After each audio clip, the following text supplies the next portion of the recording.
She sat alone on the curb outside the 7-Eleven, knees drawn tight to her chest, arms wrapped around herself like she was trying to disappear.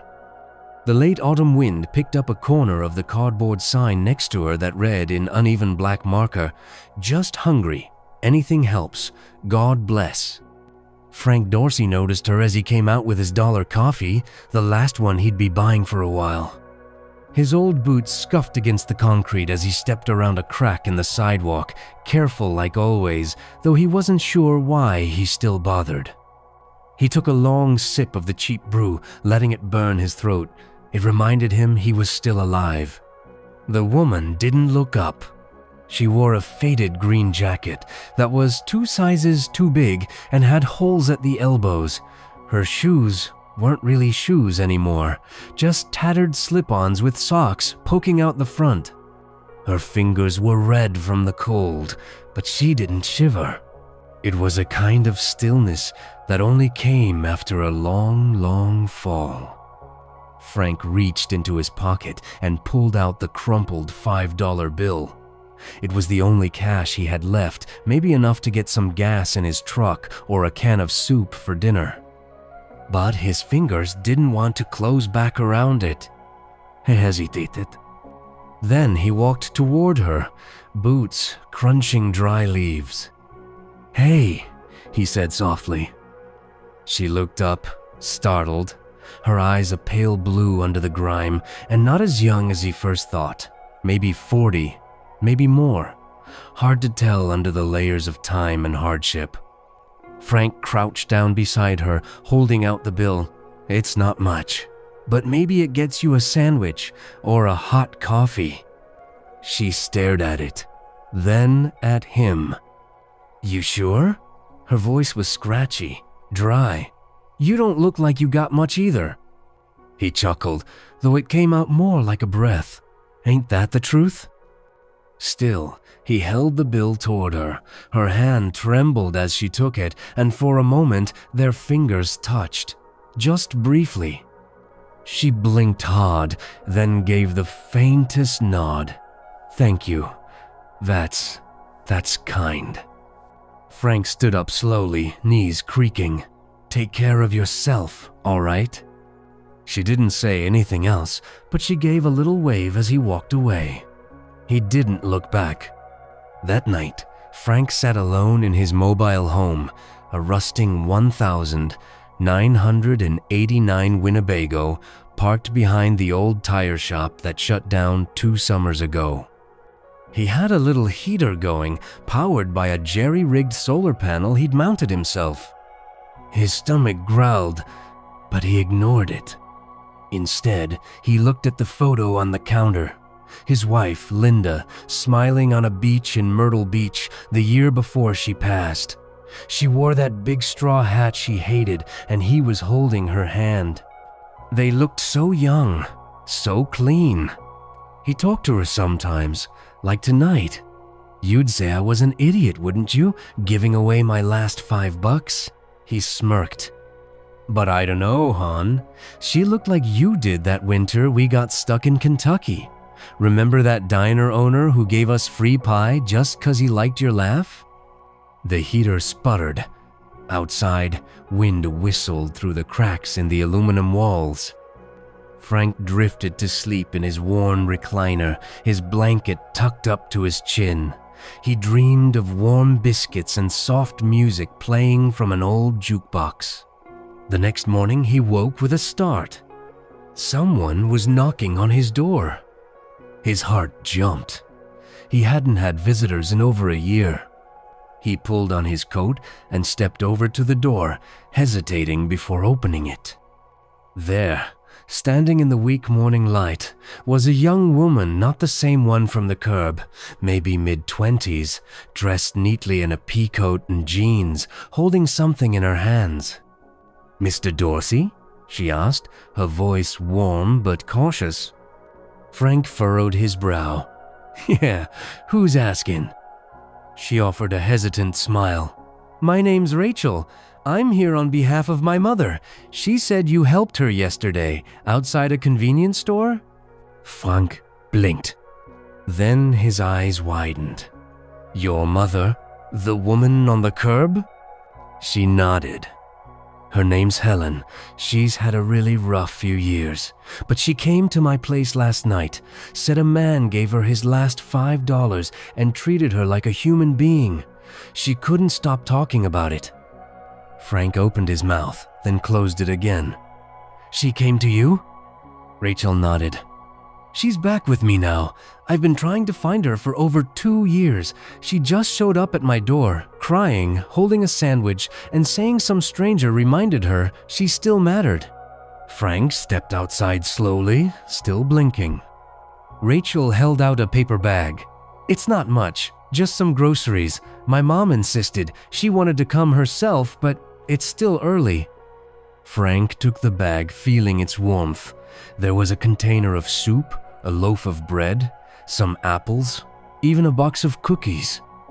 I didn't do it for this, he said quietly.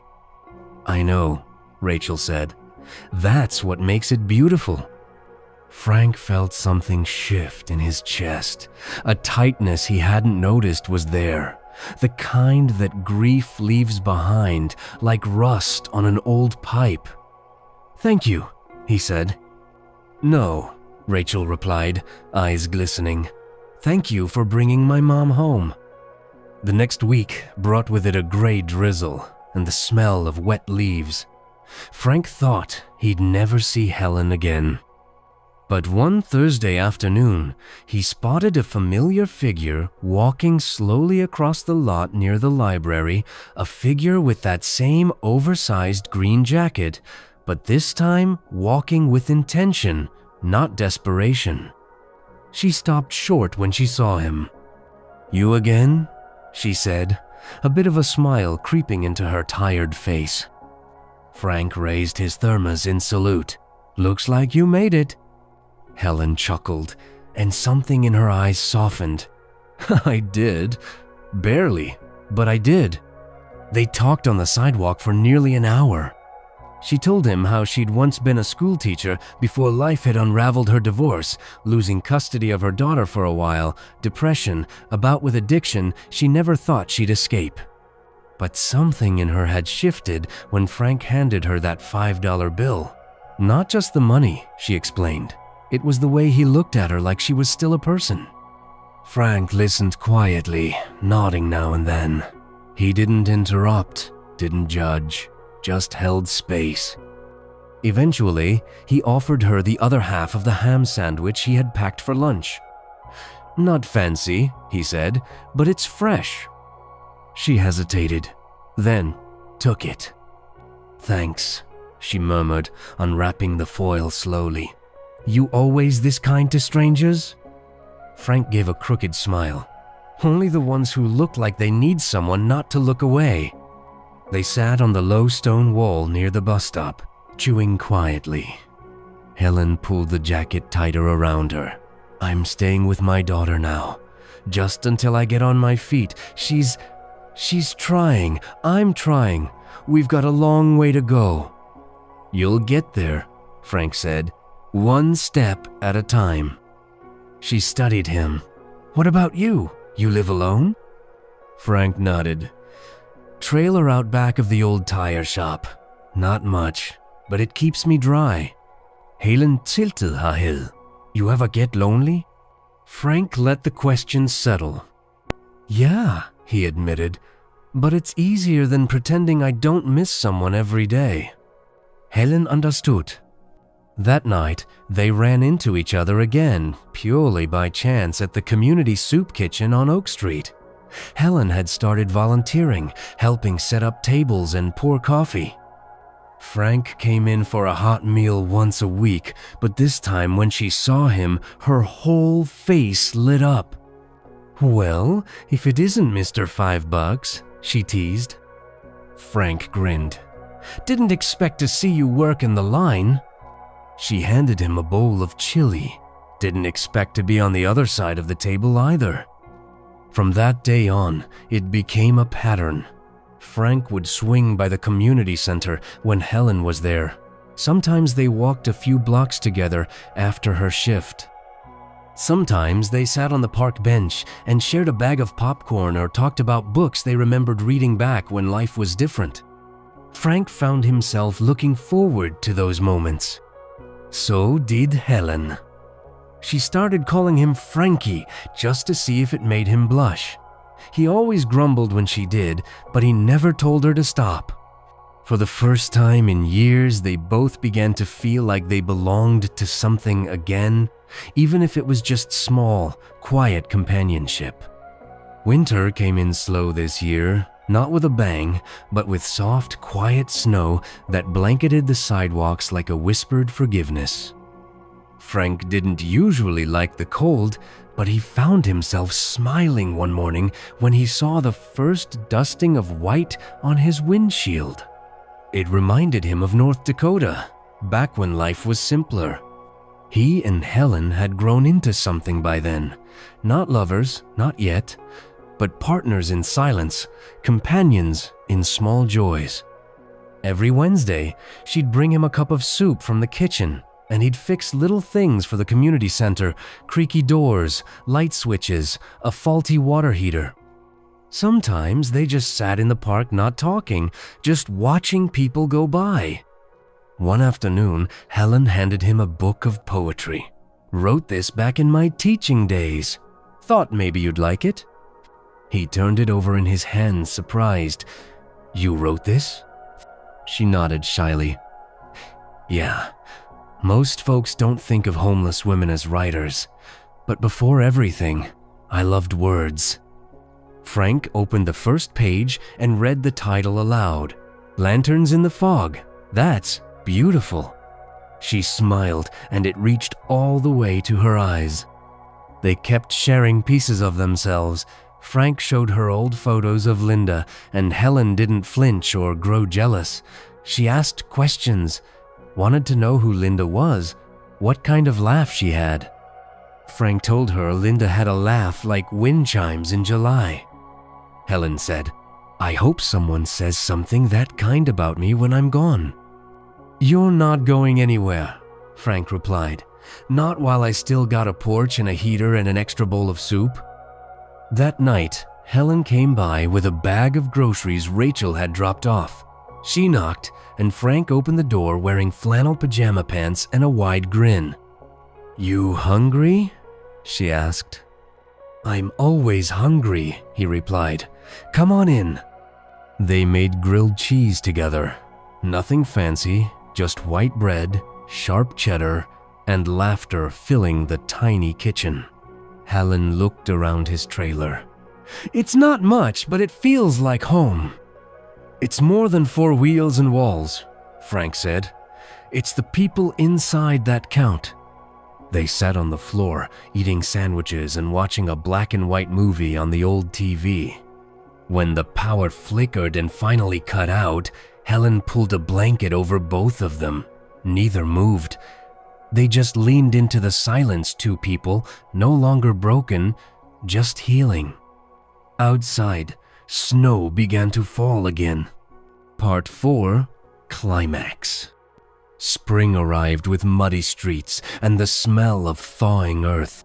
The days grew longer, and the town began to stretch its limbs after the long sleep of winter. Frank and Helen found their routine deepening Sunday morning walks, coffee refills at Dee's Diner, fixing up the trailer little by little. He patched the roof, she organized the cabinets. Small things, but they meant the world. One evening, Helen didn't show up. Frank waited. He made 2 grilled cheeses. He even pulled out her poetry book and reread a few lines, but she never came. The next morning, Rachel called. "She collapsed," Rachel said, her voice cracking. "They think it was pneumonia. She's at Mercy General." Frank dropped the phone. Literally. It clattered against the linoleum floor of his trailer as he grabbed his coat and keys. He didn't remember the drive, just that the roads were wet and his hands wouldn't stop shaking. Helen lay in a hospital bed, pale as the sheets, her hair pulled back, oxygen tubes in her nose. Rachel met him in the hallway. "She kept asking for you. even when she was barely conscious. "Tell Frank I'm sorry," she said over and over. Frank sat beside her bed for hours. "Don't you do this," he whispered. "Don't you check out now. Not when we're just getting started." He reached for her hand.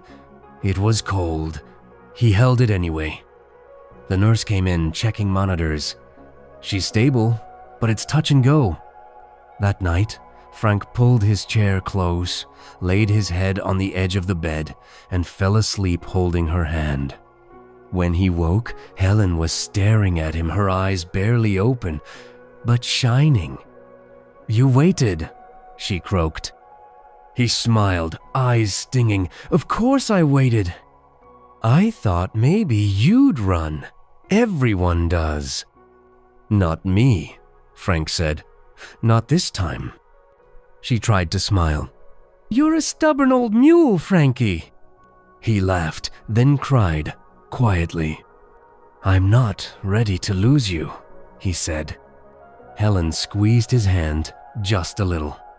"Then I guess I better stick around." Part 5. Ending. Helen stayed in the hospital for almost a week.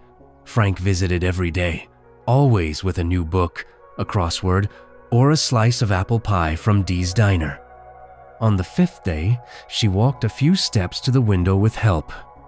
On the 7th, she laughed again, a deep, chest-shaking laugh that made Frank's heart ache with gratitude.